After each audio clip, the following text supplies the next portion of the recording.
G'day legends, I hope that you're having a fantastic day. Now I'm actually home at my parents' house in Victoria. I flew back from New South Wales yesterday, but I did miss 2 full days, so we do have a lot to go over. Now, for those of you who are aware, I was at a funeral and everything went really well.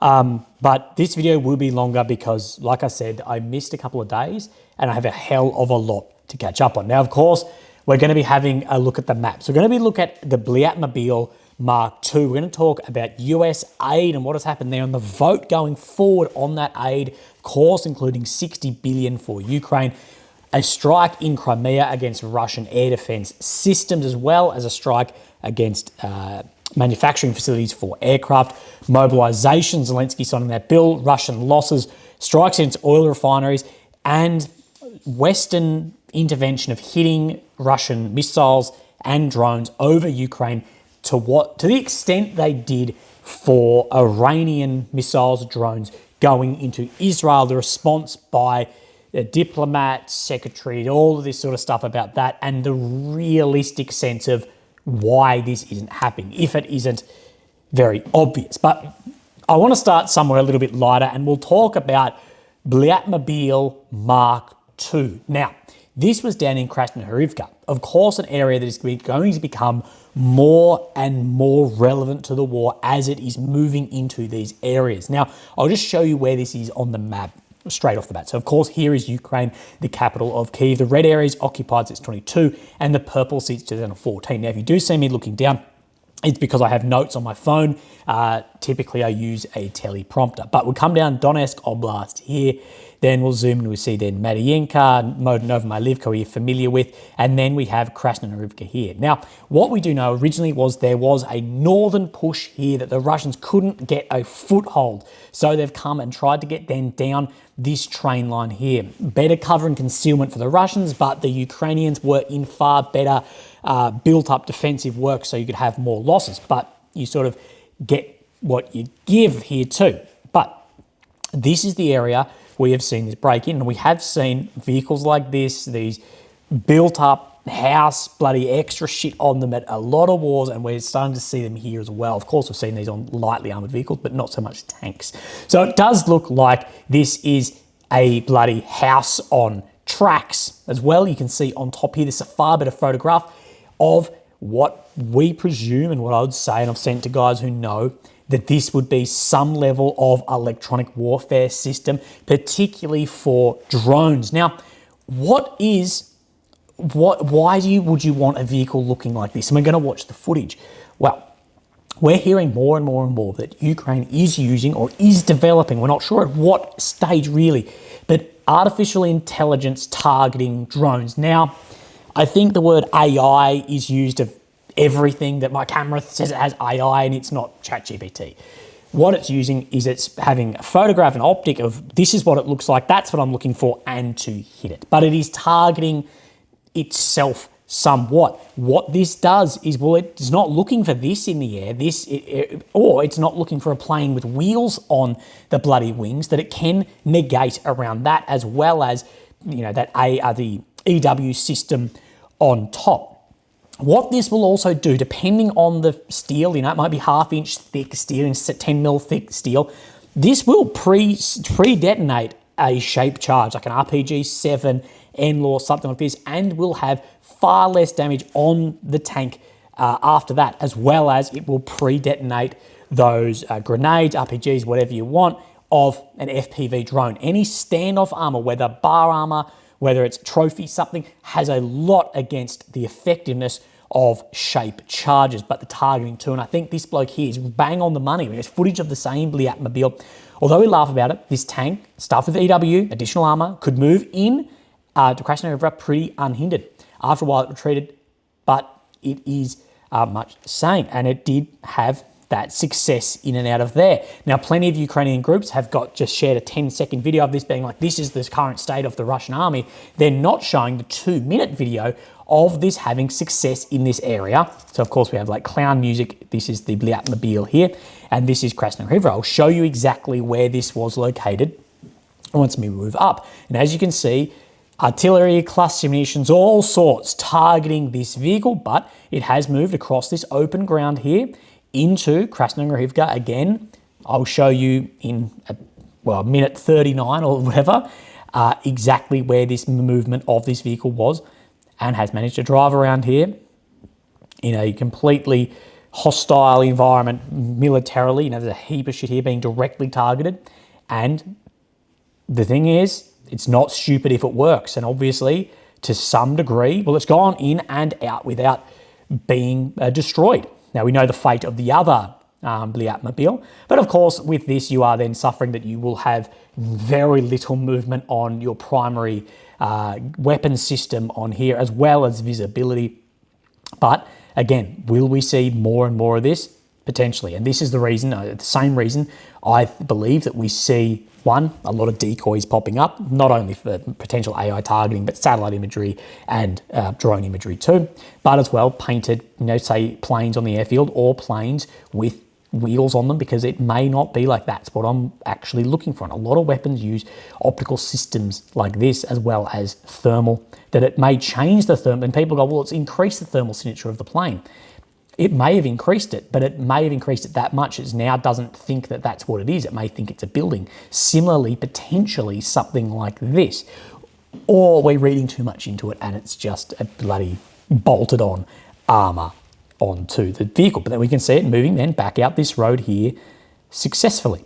Now, that video will be on the Telegram if you'd like to watch it. Now, we will talk about this area, and of course, this is the deep state MOD map. We have missed a couple of days here, and all we have seen really is, we step back, an increase on the red control between the 15th and the 16th up to here, which is what we know has been probably a few days prior to that.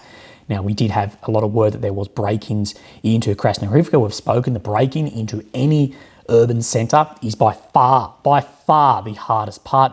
And then an increase of grey zone around here and an increase in grey zone here. So not that much real movement, but let's have a look at Ukrainian and Syriac maps. Now, this is Noel Reports, who said about the EW stuff, and he's very correct. He shows significantly different. He shows that right up into the centre of here, as per that footage we watched, is now under Russian control, and that was of the 17th, so I believe yesterday. And then we have a few different maps here. So this is then the Syriac map of day 781, so the same day. We can see this is the same area here of control, but saying more similarly to the Noel Reports map than the deep state map, but showing this movement here. And also, apology as I look like a puff man. It's freezing cold in Victoria where I am. And then let's see what this says. The dashes in the south even escorts down were taken until the cemetery, and troops advanced to the train station. There was some footage given along with this as well. Then they say this: it seemed in the end that Russian forces were able to consolidate Krasnohorivka. A tough urban battle begins in which the FAB, so those glide bombs, are playing a very important role in opening the way for the Russians on the railway in short time. So down here, this front line, especially in the east, we know there's a heap of FABs, and it is blasting the way through for Russia to continue movement forward. Those FABs, I hate the word game-changing weapon, because no weapon is completely game-changing, but the FABs have been an absolute asset for Russia in the past, say 4 or 5 months. The credit to them is for a lot of the areas that have fallen or are coming under control, as this front line is deteriorating very, very quickly. However, Russian forces advance will slow as soon as they reach the industrial zone of places where Ukrainian soldiers can defend and hold their positions more easily. Yes, but at the same time, once you're in the industrial area, those FABs won't play as much of a role, and it sort of gets a bit evened out on the overmatch of artillery, and it's an urban battle then at this point. Now, continuing in here, this is the geolocation of, and I've lined this up with others, of where the infamous Batmobile then was. So out in this area. So yeah, it's not cruising around out in here, but it did cross right through what this map, the MOD map, is saying is grey zone and into where it would basically put as blue area. So that is impressive.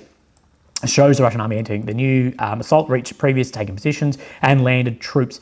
So yeah, same, different footage potentially. Maybe I'm actually wrong on that geolocation. I may have forgotten, but it's up in this area regardless. Regarding main combats that are taking place along the railway towards the industrial sector, it's very possible Ukrainian army retreated from the southern streets. However, As we said previously, the battle for the town has just started, and the battle here is 100% going to be absolutely raging as we see that it moves through, similar to Novomilivka, similarly to Pervomayski, all these areas, which we will speak about in a second. Now, let me get my phone has locked here.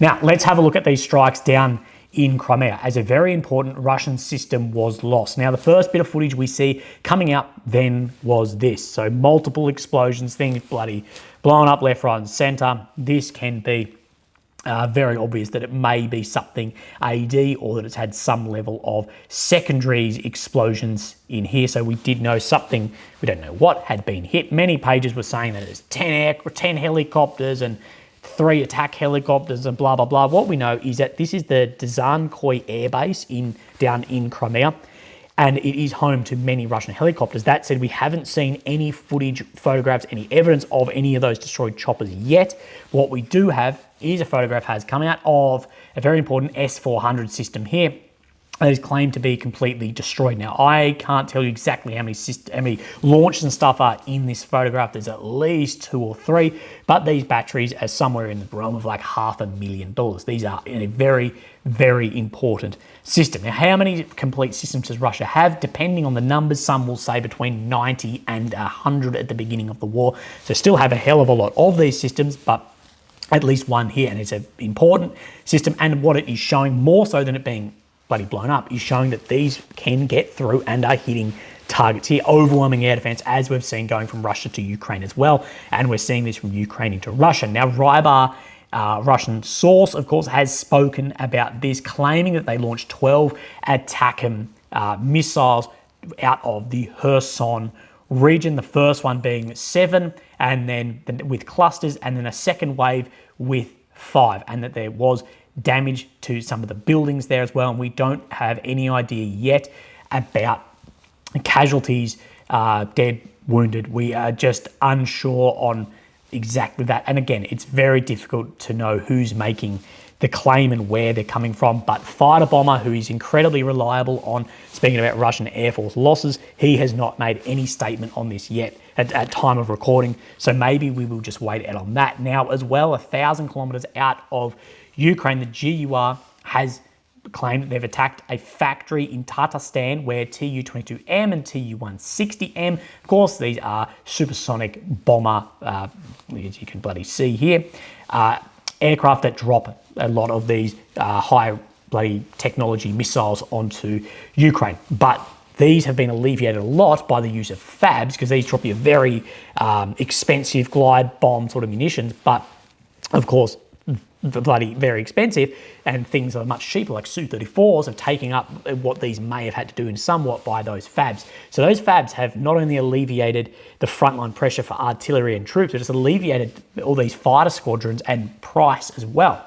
That GUR drones, and these drones, from what I have been told, were your aeroplane sort of style civilian plane loaded with munitions, similar to what we saw that attack against that the like study university type conflicts that what they were saying was building drones. Anyway, attacked the aircraft factory in Russia's Tatarstan. This morning, the target was a aircraft factory named after Gorbanov in Kazan, where the enemy manufactures and repairs these. Again, the only footage we have of this is some workers standing around and some civilians standing around with air raid sirens going off in the background. There is no evidence of any damage at the time of filming, of any damage to that industry, the industrial complex, or the planes being either produced or refitted there, or choppers against Crimea. Yet, if it comes out, we will share it. But as well, we know the claims, we know things coming out very quickly. Look at that S-400. Losing an S-400 is far, far, far worse than losing a Su-25 or Mi-8 chopper, and that came out within 5 or 6 hours. I believe I saw it actually late here last night. So, you know, photographs will come, and this is why we doubt things where photographs then haven't come. Now, let's talk quickly then about losses. So this was then released through the BBC, that BBC Russia, as well as Media Zone and volunteers, have been counting their deaths. Of course, how they do this is they look at new graves and cemeteries, they look at open source information, newspapers, social media. So someone posts that, you know, Matt has died, and then they count that up. and they are putting it at 50,000. Now, what they always say in this is it's probably way lower than that because this is off information and there's a lot of people missing and all of this, you know. So yeah, it's probably much lower than this, but still 50,000 is still a huge amount of young people to lose their lives, but also very vastly different to a factor of 9 of what then the official Ukrainian numbers then are here. So for the 17th, they're saying that it's more or close to 460,000. Of course, it will hit that by the end of then the week at these rates. So you can just see the difference in the reporting and use case of this here. I thought I'd just present both of that, and again, probably sits somewhere in that, as well as the casualty figures on the other side of this, on the Ukrainian side. The Ukraine saying 31,000. I've seen Russian pages claiming the high 100,000s. We just do not know. Even after the war, we'll probably then get a range on this. Now, let's look at something I spoke right at the beginning of this video about the call for the West, for particularly UK and America, to have the same influence over the skies of Ukraine that they had over the skies of the Middle East, hitting Iranian drones fired from many different locations, of course, heading into Israel. Now, I spoke in my last video about there's just different relationships, different wars, different threats. And this comes with, in the very beginning of this war, I spoke about the Close the Skies campaign, or whatever it's called, something like that, close the airspace. It was never going to happen, because to close the airspace, you are having to do seed and deed, suppression of air defense, destruction of air defense, not only over Ukraine, but you're going to have to do it into Russia.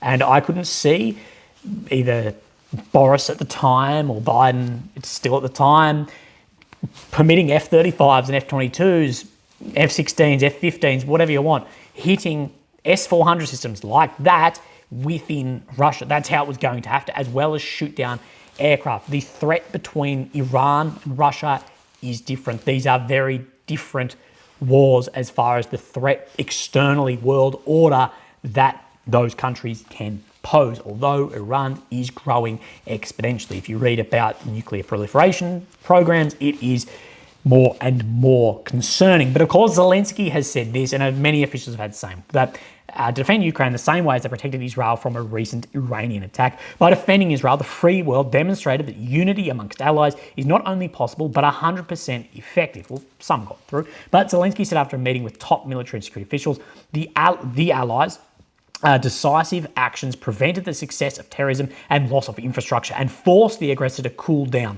The same can be done to defend Ukraine from terrorism, and Ukraine, just like Israel, is not a NATO member. Although we know the relationship between these countries and Israel that is mutually going back and forth is different. There are security guarantees in as well, and the threat from Iran and Russia, it's a very different war. This is a nicety. Is it going to happen? No. And the officials have said very similar to what I'm saying. So the Foreign Secretary David Cameron has said it's a dangerous escalation. Israel's allies down the vast majority of drones, blah, blah, blah.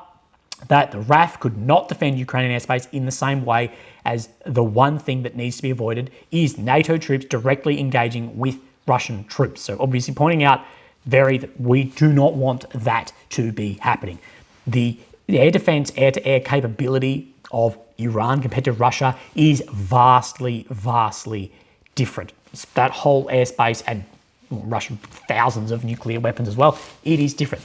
At this level of these foreign secretaries, it has to come into account. It doesn't matter what NATO says online. Ukraine should be provided with support in terms of money, and crucially in terms of weapons. But putting NATO forces directly in conflict with Russian forces, I think that would be a dangerous escalation. When asked why the West cannot give Ukraine more direct help in shooting at drones, Cameron responded, what Ukraine needs right now is not Western planes over its skies. What they desperately want and what they need to give them is more air defense systems, which are more effective. So, of course, Ukraine's been asking for more of these defense systems and hasn't been getting. I know there's some push from the Netherlands as well today going, but we're not really sure on them buying them, as well as another one from Germany going, as well as the F-16s will have some role in this. But we're not about to see UK RAF or USAF fighter aircraft over the top. Mr. Kirby was then asked this, if the US and allies can help shoot down Iranian drones over Israel, why can't they do the same over Ukraine? And Kirby has said, yeah, I knew this question was coming to. Look, different conflicts, different countries, different airspace, different threat picture. And the president has been clear since the beginning of the conflict in Ukraine. The United States is not going to be involved in that conflict in a combat role. And we haven't. So the tools to provide, but won't do it then themselves. And we saw that from day one with the airspace things we were then speaking about. Now, let's look at US aid. We have a couple more things, then we'll get onto the map. So just probably know that this is what you are then here for. So there's some interesting bits and pieces in this too, but the bills are looking like they'll put on the floor to go through. Speaker Johnson, he is absolutely risking his one way or the other. It was getting a lot of support to boot him out. So we're not really sure. Some on the Conservative side would say you've caved.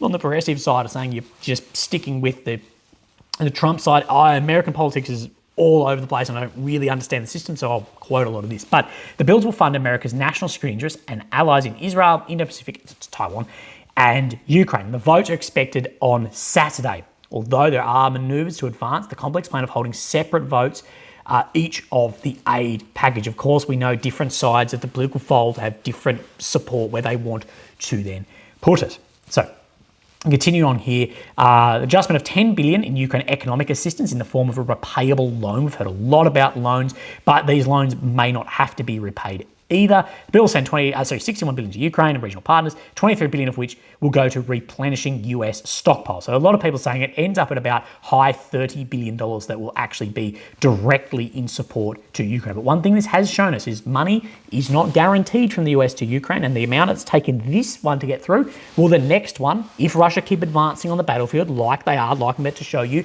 is going to get more and more and more difficult to go through, especially at the end of this year as this will ramp up into the elections. But I just want to talk about a few interesting things. You can look on the Republicans' website and you can see this full thing. It's very long. We're on page 38 here. But setting provisional law, not later than 6 days after the date of enactment of this act, the President shall enter into agreement with the government of Ukraine relating to the repayment by Ukraine to the United States economic assistance provided to Ukraine by the US to respond to the situation in Ukraine for related expenses that are made available under the headings Economic Support Fund as assistance for Europe, Eurasia and Central Asia. So I'm not really sure what this is meaning, but this is a level of repayment 60 days forward. Now, another interesting piece of this, either further up or down, I didn't get the page on this, but you can read the whole thing on the website. Transfer of long-range ATACMS required as soon as practicable after the date of enactment of this act. The President shall transfer long-range arming tactical missile systems to the government of Ukraine to assist the government of Ukraine in defending. So that is what Rybar was claiming hit the airfield down in Crimea. So we know those are going through. We know the money. Well, again, it's not signed off. It still needs to pass through. Will it pass? Many are saying likely because it moved through the Congress. It will potentially move through. But again, don't count your chickens till they hatch. Now, Zelensky has signed the new mobilization law, and this will come into effect in 1 month from yesterday. Of course, what has been happened is the age has been lowered from 27 to 25. There's no rotation or demobilization of troops, and we are unsure yet how many troops that Ukraine are actually looking to conscript, mobilize to fight. So I believe this is from the Kiev Independent, and we do know that this is very unpopular with decisions being made, especially not having provisions for demobilization and rotation, like I've said, or provision for any sense of voting in the country, either from young men who they say, quote, are being held as slaves. And I've sort of just put some notes in here. But lowering to 25, electronic register for conscripts. The reason for this is those who maybe have moved out of the country or moved address to try and bring people back, and cancelling of partially eligible. So Ukraine had non-eligible for medical, partially eligible, or eligible. Those that partially eligible, so you've got an injury and you may be eligible for service, may not, you're partially, you will be reassessed and therefore maybe then seen as eligible to go to the front. There's, was it France conscription, where each person spent 60 seconds with the doctor to see if they were unfit or fit to go. What this is to reassess people and get more people onto the front lines, especially those who have moved potentially out of the country. Now, with this, penalties for those deemed to be dodging the draft. including the potential revoking of consular services and driver's licenses. Now, what I am being told, for those who have moved out of the country, this is by the electronic register, so then you can get it to them. You can't say you haven't been warned about this, but that if you need a new passport, you can't go to a Ukrainian embassy outside of Ukraine. So you have to enter back into Ukraine. And if you're a 25-year-old man, then as of in a month, well, you could be then drafted. Remove provisions. So this is what concerns the removal of provisions of demobilization. Soldiers have the right to leave the military after 36 months or 18 months on the front line. Saying they will be considered separately, but we're not sure. And if you watched many of my videos talking about this, Ukrainians are not happy about that, saying that, well, we feel like we're slaves, we don't have an end goal in sight. And what happens if Russia keep going and going and going? Where's the end goal to this overall and the goal to my service? The only way to be demobilized, quote, is 200 or 300, end quote. Of course, wounded or killed is what they're saying. If there's no demobilization, the only way that I can get off is being wounded or killed. Again, morale, conscription, volunteer soldiers. We had problems in the Australian military, the imperial forces back in the First World War, about not even the volunteers. The volunteers didn't want to work with the conscripts because they feared about their allegiance to be there and how much they wanted to be there and fighting and on and on. And I think you can understand where that is coming from. Now, we're going to speak about strikes from Ukraine into Russia. As for a period there, we saw day after day Ukrainian drone strikes into Russia against oil refineries, against economic facilities. Russia is an oil giant. They're a gas giant. The way a lot of their, like Australia, is underpinned by natural resources of their economic system. But since a couple of weeks back, we haven't really seen many of these attacks. And this is, if you put two and two together, because the US was pretty much saying between the lines, and we're not really happy with this because we don't want oil to go up and gas to increase in price before an election. Now, the Vice President Kamala Harris, who apparently has said they refrain from attacking oil refineries, a tactic the US officials believed would raise global energy prices, would invite more aggressive Russian retaliation inside of Ukraine. Now, the request, according to officials familiar with the matter, irritated Zelensky and his top aides, who view Kiev's string of drone strikes on Russia's energy facilities as a rare bright spot on the grinding war with a bigger and better equipped foe. And that would have an effect, and we have seen a reduction in that. But of course, that means an increase in the oil prices with the supply and demand, with some of them being hit as well, that Russia will be able to continue financing its war and hitting critical infrastructure, facilities like this. It's not a war crime either way because they are a dual-use target. You can target things like this. It's exactly what we would target and other countries have targeted as well. Now, let me just have a quick look at my notes, and I've hit Batmobile, S-400, the Tupolev airframes, Zelensky mobilization, US aid. We've hit about everything. So here is probably the point you are waiting 28 minutes to get to. The maps. We have some very large updates on the map in multiple different directions.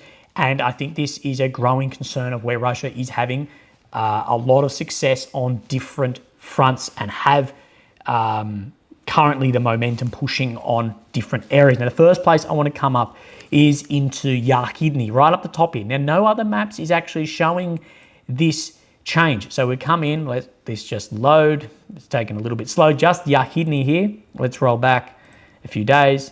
Oh, I don't know if I've seen the change yet. See this close up just here near Yahidny up into this tree line. Now, whether this is a correction that other maps showed or not, but this is new that I then saw on the deep state map. We'll come down, right down into the south, well, not down into the south, but I'll show you now, I fucked it up. This front here, I call this then the Crimean front. We spoke last week that Surak map was showing a lot of updates in this area about Bilorivka, of course, with this chalk quarry around here, of changes. That said, we didn't really see that, and it's not showing, of course, on this map, but Noel reports has then a change here, which is a very interesting one as well. Now, it is a little bit more difficult to see exactly what is going on here. What you're going to have to do is line up then Bilorivka, see where this road, on my cursor, it sort of dips and comes up. This is this road here. See this reservoir? This is this reservoir. So saying that this has closed up in here, and that is in line more so with what Surak is showing, but not then the deep state map. So I thought that was very interesting. We have a few other little bits and pieces to go over, but what we will do is we will move north to south. So no changes along sort of the Seversk front part here. Then we come down, and of course, this is Bakhmut. Now, according to my little map recce before this, since last time we spoke, we haven't seen any changes in Bakhmut or this break into Chasiv Yar. Of course, Russia's next goal in this area, but Syriac does have an update in here. Do I have one? Oh, no, I thought I opened this one already. Here we go. So this is just along this 00506 road. This is the road of life through Kromove and a break-in here. Now, situation east of Chasiv Yar during the last 24 hours, Russian army began entering the Microcanal district, taking control over the first buildings along Zelena and Habatova. So breaking into these areas, we know it will be a very slow grind through here with the terrain, but like I speak about here, this will be a very slow grind. But this is the remainder of the high ground on the way to Kramatorsk. If this collapses, when it collapses or comes under control, if and when, we're not sure yet, nothing is guaranteed in war, but the movement then open ground, further flatter ground into Kramatorsk, dropping Fab straight in because an expansion of control could change this Donetsk front of the battlefield very, very quickly, potentially. This is what they're worried about with Bakhmut.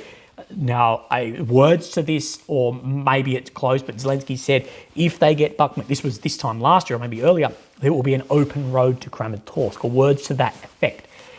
And what we're seeing in the way is Chasiv Yar. So again, we will see. Now, let's move down New York, nothing. Then we have Avdiivka. Now, there has been some changes in here, and what I'm going to do is just show you on this slowly as we go. So out from Krasnohorivka, but I call this the Avdiivka front. You can see in the red stripy bits, this is the area that has been taken the last 24 hours.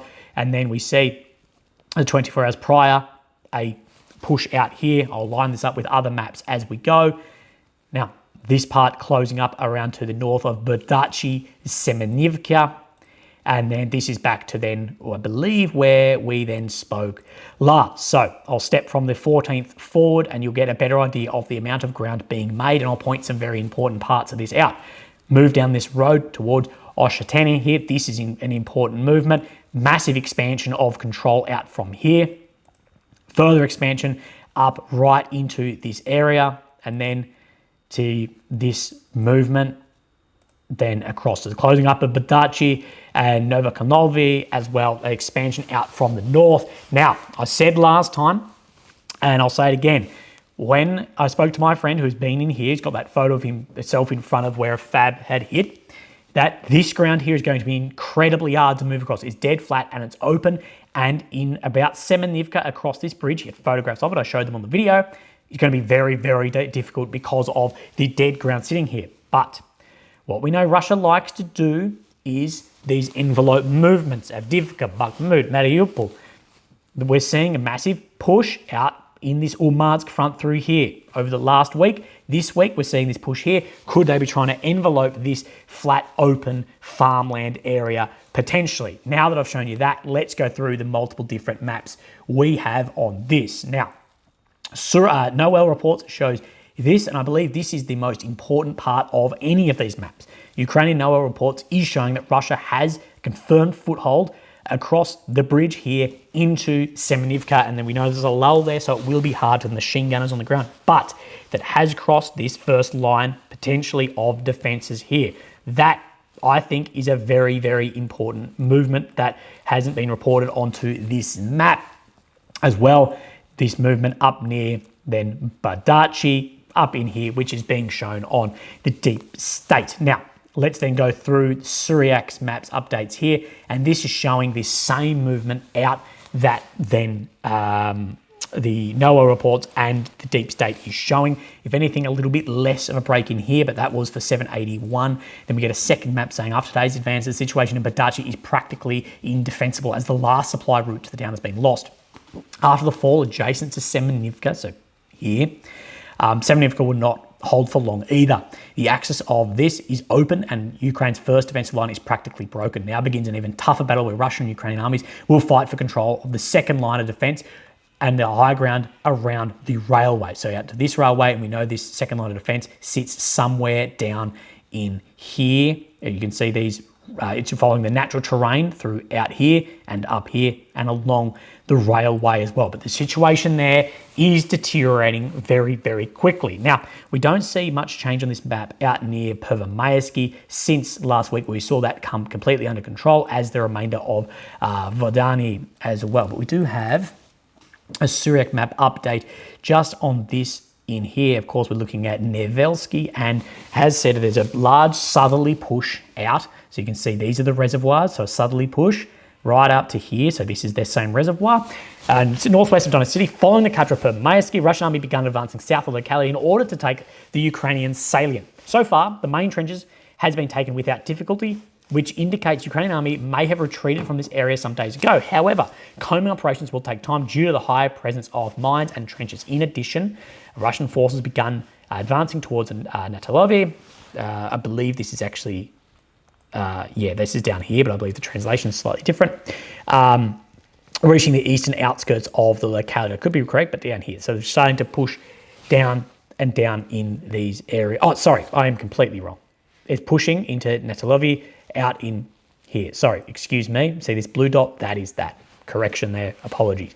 So are expanding control out around Pervomayski. The reason it's so heavily defended and mined, this was 10 years ago, this purple. This area is hell to get through, but the problem could potentially be here is, yes, but this has all been built up. If you lose an area here that's been there for 10 years, what is then behind? If this is held for 10 years, how much is then behind it? Could we see an exponential increase in speed of control? Now we just need to move a little bit to the south. We'll skip over Krasnohorivka. I showed you the Batmobile. Now Nominals down in here. Now we can see on this map no real change in Nominals. Of course, after we saw a lot of this locality then come under control here. So we have a one update as well. I believe this was 2 days ago. So what you can see here is this map is basically saying that it's closed right up through here. And that is in line with what other Ukrainian maps are showing. That bit of land just up in here. You can see where this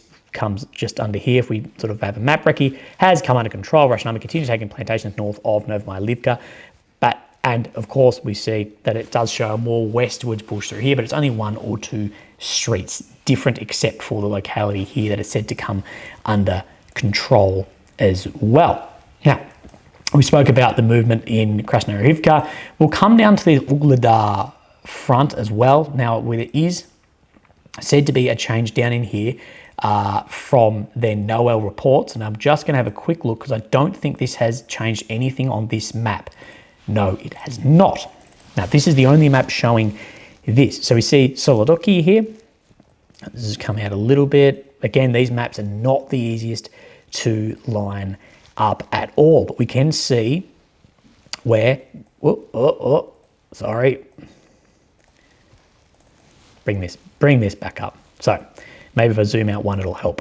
We see this road coming out through here. This is Vodiani here. And of course, this cross down here, this road, that said right to the point in here somewhere. Of course, this says it dips down. I can't really find unless it comes down across here, I think. But said that somewhere right out to here that Russian have made a movement. And again, we haven't seen any movement out in this Ugledar front for a long time. Now, what we do know is with the fall of Mariinka, Krasnohorivka, and of course, Novomaylivka, they're trying to close this front to shorten the front line in this region. Now, we have an update as well in this Urzani front, and we know this because all 3 maps are showing the same bloody thing. So let's step back. I've gone one too many days backwards. We see a grey zone shift, and then we see, I would have sworn we saw a red, sorry, there we go. We see the red zone shift there, grey zone shift. Oh, my memory was better than the bloody, my internet speed.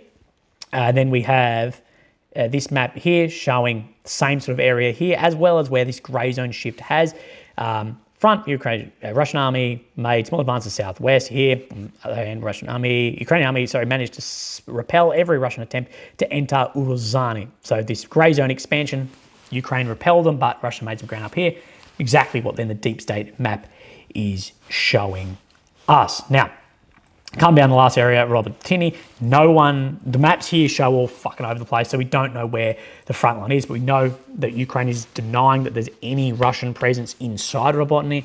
Russian maps are showing there may be, some other maps are showing there may be, and Ukraine did update to show that there is all grey zones, so there may be a presence. Again, we don't know. Let's have a look here. Now, this easterly edge is shown significantly different, easier if we bring up fortifications on this map. That it's showing that these fortifications have come back under control, as well as control up into sort of the northwesterly corner of Robotny here. During the last 9 days, Russian army made new advances inside Robotny. About half the locality is now taken by Russian troops. There has been talk that the Russians will soon close a salient.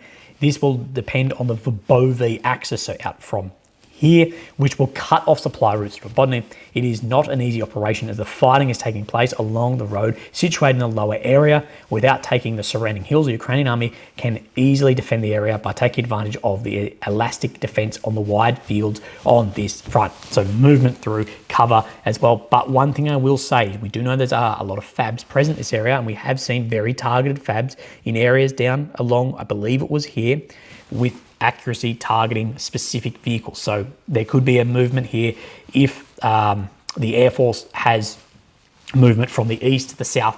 But what we are seeing, and what I want to show is, maybe it's easier when we step back 48, 72 hours, you can see that the momentum at the front does sit with the Russians. They are making ground on, I want to say, 5 different axes at the moment. And as well, coming up to votes, coming up to mobilization. If you're a lad sitting in Kyiv or sitting in Poland or whatever, and this mobilization law with no demobilization, no rotation comes, this is not helping the morale and the want to go and fight and the volunteers for the fight, as well as people being like, what the destiny of this war becomes, and talking to some of my friends who have nothing to do with this war and asking what their opinion is. It says, well, it seems like there's no ground being made. Why? And it's been years. What do we do? How long do we push if there's nothing being made there? 60 billion is a lot of money, but it's not the amount I believe that Ukraine would need to achieve some of its goals in here, even if we discount Crimea and these Donetsk, Luhansk oblasts that have been held for many, many years. And of course, there is a manpower shell issue and a shell shortage around the world. Tomorrow, we're going to be talking about potentially the world order shift that Russia is trying to put in place, and something I've spoken a little bit about. Is this a reduction of Russian military power, or is there some sort of conspiracy that it's to wear down the Western military power and allies support all of this? Either way, after this war, I think we will see large changes around the world in orders. Anyway, legends, I really, really appreciate you guys being here for a hell of a long time, being at 40-something minutes. If I've got anything wrong, I apologise. If I missed anything, I also apologise. Look after yourself. I really do appreciate you guys being here, and I'll speak to you, I hope tomorrow, but I'll see. Thank you. Bye-bye.